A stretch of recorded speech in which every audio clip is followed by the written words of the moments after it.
कहानी, ज़ैनब की नसीहत और अनाबिया की शरारत।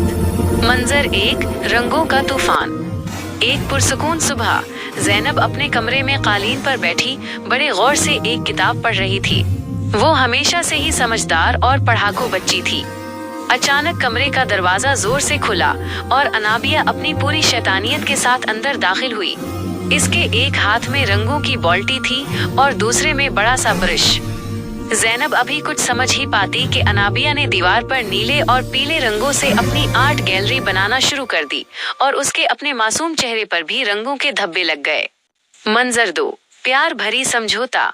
ज़ैनब ने जब ये देखा तो वो गुस्सा करने के बजाय मुस्कुराई। उसने अपनी किताब एक तरफ रखी और अनाबिया के पास जाकर बड़े प्यार से उसके हाथ से बुरश लिया।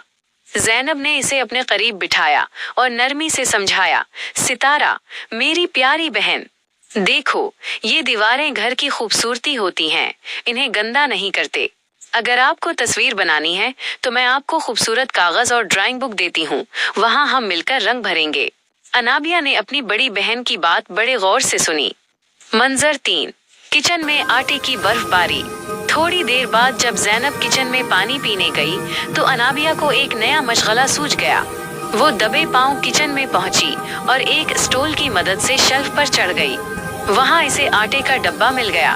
फिर क्या था, अनाबिया ने मुट्ठी भर भर कर आटा हुआ में उछालना शुरू कर दिया, जैसे पहाड़ों पर बर्फबारी हो रही हो।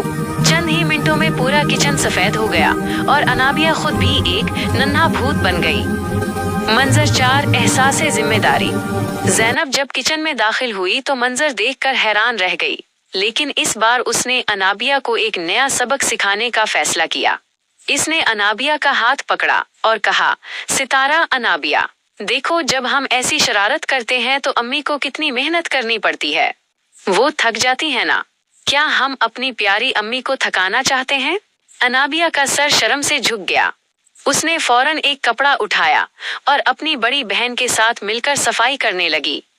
मंजर 5, बेहतरीन बहनें। दिन के आखिर में दोनों बहनें बाग में खुशी खुशी खेल रही थीं। अनाबिया अब समझ गई थी कि शरारत वही अच्छी है जिससे किसी को तकलीफ ना हो। ज़ैनब ने उसे गले लगाया और दोनों ने मिलकर कैमरे की तरफ देखकर दिल का निशान बनाया, बिल्कुल इसी तरह जैसे वो हमेशा एक दूसरे का ख्याल रखने का वादा कर रही हूँ। दूर नजर आने वाले बर्फीले पहाड़ उनकी इस प्यारी सी दोस्ती और बहनों के प्यार के गवाह थे।